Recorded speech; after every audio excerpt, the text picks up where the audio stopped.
Hola niños, ahora antes de dar inicio con nuestro contenido de la clase, vamos a hablar un poco sobre la amistad. Elegí para ustedes una frase que dice, en la amistad las alegrías son el doble de alegres y las penas la mitad de tristes. Me gustó esta frase para compartirla con ustedes porque creo que hemos experimentado, sobre todo en estos días difíciles, que esto es muy cierto. Nosotros, cuando nos sentimos alegres, cuando hemos tenido algún éxito, un logro, siempre queremos compartirlo con personas que consideramos verdaderos amigos porque sabemos que ellos se van a sentir felices por nosotros. Lo mismo ocurre cuando estamos en un problema, estamos sufriendo, nos sentimos tristes. Queremos estar rodeados de personas que consideramos amigas porque sentimos que ellos nos van a ayudar a aliviar la carga. Entonces, en estos días en que no podemos estar cerca físicamente de esas personas, es muy importante que recordemos que aún en la distancia ellos nos acompañan y debemos tener la certeza de que eso es, pues, de cierta manera una bendición porque no todos en nuestra vida vamos a encontrar verdaderos amigos. Bueno, comenzamos la unidad 5 con el estudio de este subgénero dramático que es la comedia. En las unidades anteriores estudiamos la tragedia y el drama. Hoy corresponde a la comedia. Como ya había mencionado, la comedia es un subgénero dramático, al igual que la tragedia y el drama. Este consiste en, o más bien dicho, su objetivo principal es provocar risa. Eh, Se basa para ello en situaciones en las que se burla o se hace una sátira de costumbres o de personajes cotidianos. En cuanto a la clasificación de la comedia, en el caso de la comedia romana tenemos dos tipos, la palliata y la togata. Su nombre viene de una pieza de vestuario. El manto griego se llamaba pallium y es el que ustedes ven en la imagen. Entonces, como su fundamento es griego, aquí dice, ¿verdad?, que los personajes, aunque la comedia era romana, basaban su burla en personajes griegos. Aquí nos menciona autores destacados que son Terencio y Plauto. Muestras de estas comedias son las que más se estudian, pero en nuestro caso nos quedaremos solo con una de ellas. También está o destacó como escritor de comedia, comediógrafo, Molière, que es francés, a quien también vamos a estudiar, aunque solo teóricamente. La obra de Molière, que se llama El avaro, tiene su origen en la obra de Plauto, que es La olla, y que justamente ese es el tema que aborda, la avaricia. Entonces, retomando la idea, paliata, el nombre procede o deriva de ese manto griego que se llamaba pallium. Tal como lo dije, a continuación tenemos la togata, que es la contraparte. Aquí las situaciones que se describen, dice, son romanas. Los personajes también lo son, a diferencia de la paliata donde eran griegos. Y aquí el vestuario es la toga, de ahí su nombre, ¿verdad? Y es lo que ustedes pueden ver en la imagen que está aquí. En este cuadro lo que tenemos es una clasificación de la comedia que aplica para ambas, tanto para la griega como para la romana. En la antigua su temática era sátira, pero de tipo político, como lo veremos en Aristófanes cuando leamos Las nubes, o incluso si se leyera Las avispas, ahí encontramos una crítica a un sector importante de la política griega. En la comedia media se hablan temas más de carácter social. Ahí hay dos representantes que son Antífanes y Eúbulo. De ellos no se conservan muestras, no hay muestras para su estudio. En el caso de la comedia nueva, sí hay un interés moralizador, que no se menciona en las dos anteriores. Aquí el más destacado es Menandro, es el representante más conocido de la comedia nueva. En los elementos de la comedia tenemos tres, los personajes, las situaciones y los diálogos. Estos son los elementos que la definen, digamos, o la diferencian de los otros subgéneros. En cuanto a los personajes, son arquetipos o modelos, es decir, que ya tienen sus características definidas. Aunque sean historias distintas, pues vamos a encontrar siempre un rico, un pobre, o un personaje pícaro, un avaro, un Don Juan.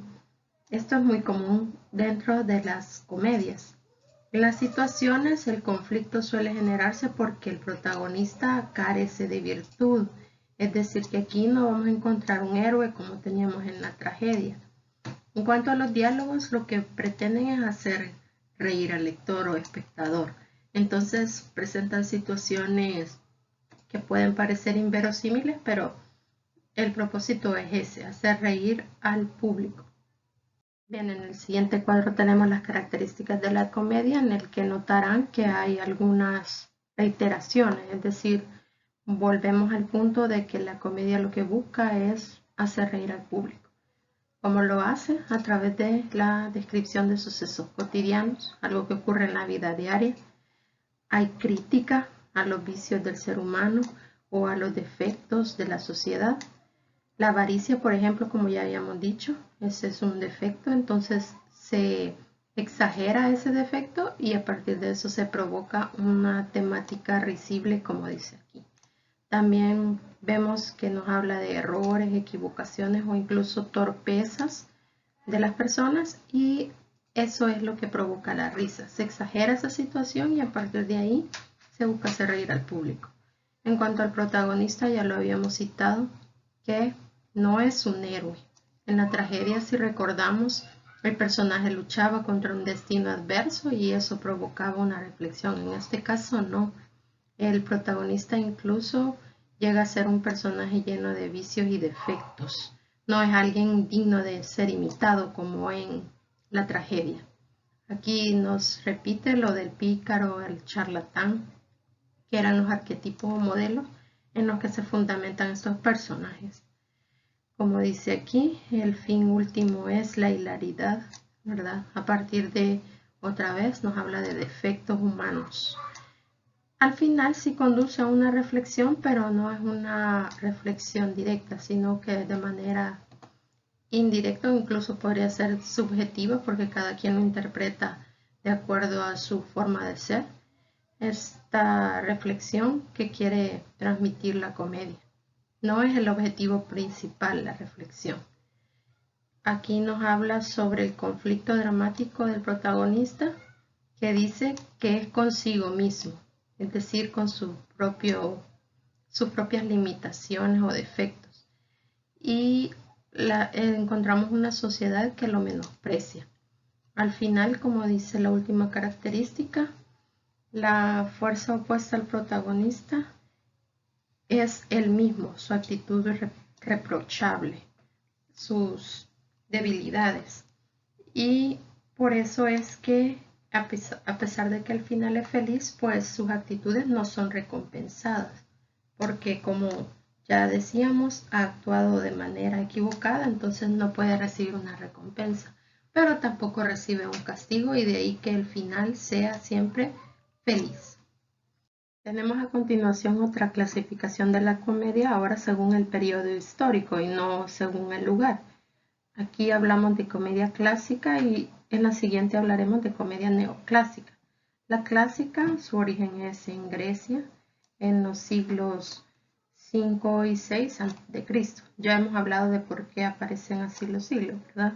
También nos dice que se fundamentaba en una sátira cruel contra políticos, gobernantes y poderosos de la época. Esto lo hizo muy bien Aristófanes.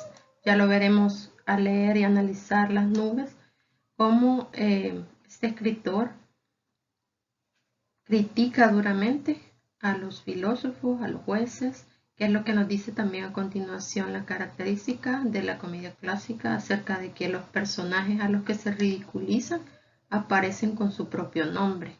Es decir, la crítica directa. No importaba si el personaje era un dios, no se respetaba, digamos, esa dignidad, sino que hacía una crítica directa, abierta, para que todos supieran qué era lo que se estaba señalando y a quién se estaba criticando. Aquí en estas comedias encontramos un coro que aquí dice que es adaptable a lo que deseaba el autor. Aristófanes usó la imagen de las nubes o de las avispas en otra de sus obras para criticar ese rasgo de la sociedad, el creer en dioses o idealizar a ciertos filósofos, o también con el caso de las avispas sobre la saña con la que atacaban a las personas, al pueblo, los jueces, y por eso los comparó con avispas y sus aguijones. Luego tenemos también a Menandro con la obra El Misántropo. En Roma está Plauto con la olla y Terencio con la suegra. En condiciones normales ustedes hubiesen estudiado a profundidad de estas 4 obras que he citado: las nubes, las avispas, la olla y la suegra, pero por las condiciones en que nos encontramos solo analizaremos 2 de ellas. Vamos con la comedia neoclásica. Esta comedia tiene un carácter didáctico. Aquí no era simplemente que el público se divirtiera o estuviera entretenido, sino que se buscaba dejarle una enseñanza. En este caso, la comedia neoclásica retoma lo que fue propio del clasicismo, de ahí su nombre, ¿verdad? Un nuevo clasicismo, y por eso se respetan las unidades que propuso Aristóteles. Y hablamos de unidad de tiempo, es decir, se daba la acción en un solo día, en un solo lugar y una sola acción, una acción principal.